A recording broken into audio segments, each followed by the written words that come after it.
America के बाद दुनिया की दूसरी बड़ी महाशक्ति रूस में हाल ही में एक चुनाव हुए जिसमें वर्तमान रूसी राष्ट्रपति व्लादिमीर पुतिन की जबरदस्त जीत हुई। इस जीत के साथ ही पुतिन 5वीं बार रूस के राष्ट्रपति बन गए। अगर गौर से देखा जाए तो वह 1999 से ही रूस पर एक छत्र राज कर रहे हैं। पिछले 24 सालों में उन्होंने रूस पर अपनी पकड़ काफी मजबूत की है। उनके नेतृत्व में रूस ने कई क्षेत्रों में बेशुमार प्रगति की है और यही बात वहां के लोगों को पसंद आती है।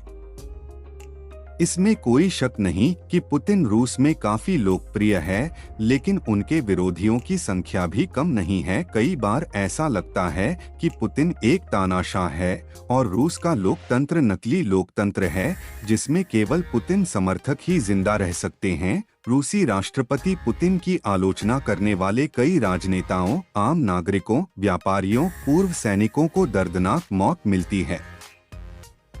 अमेरिका से टकराने के चक्कर में सोवियत संघ का विघटन हुआ था। राष्ट्रपति व्लादिमीर पुतिन रूस के खोए हुए पुराने रुतबे को वापस लाना चाहते हैं। यही कारण है कि उन्होंने रूस के पड़ोसी देशों को डरा धमका कर रखने की रणनीति अपना रखी है। 2022 से चल रहे यूक्रेन और रूस युद्ध का कारण यह है कि रूस यूक्रेन पर अपनी दादागिरी चलाते रहना चाहता है और अमेरिका और नाटो यूक्रेन को रूस के चुंगल से बाहर निकालकर अपने कैंप में लाना चाहते हैं। इसी वजह से यूक्रेन का सत्यानाश हो रहा है। फिलहाल रूसी राष्ट्रपति भले ही अपने उद्देश्य में सफल हो जाएं, लेकिन उन्हें यह ध्यान रखना चाहिए कि उनकी उम्र अब 71 साल हो चुकी है। वो अब पहले की तरह एक्टिव नहीं रहे। यूक्रेन पर युद्ध थोपने की वजह से उनके दुश्मनों की संख्या में बहुत ज्यादा इजाफा हुआ है। कई लोग उनकी जान के दुश्मन बने हुए हैं। केवल अपने आप को रूसी सत्ता के केंद्र में रखने की बजाय राष्ट्रपति व्लादिमीर पुतिन को अपने लिए एक मजबूत उत्तराधिकारी की खोज शुरू कर देनी चाहिए जो उनके जैसे मजबूत दिल वाला हो। अगर वह राजनीतिक विरोध के नाम पर इसी तरह अपने विरोधियों को मारते रहेंगे तो दुनिया में उनकी इमेज खराब होती रहेगी। रूसी राष्ट्रपति व्लादिमीर पुतिन को यह समझना चाहिए कि यूक्रेन से युद्ध करना उनके देश के लिए काफी नुकसानदायक साबित हुआ है। रूस के लोग माने या ना माने, फिलहाल उनका देश अंतर्राष्ट्रीय स्तर पर अलग थलग पड़ा हुआ है। रूस के ऊपर जबरदस्त आर्थिक प्रतिबंध लगे हुए हैं जिससे वहां के लोगों का जीवन स्तर कम हुआ है।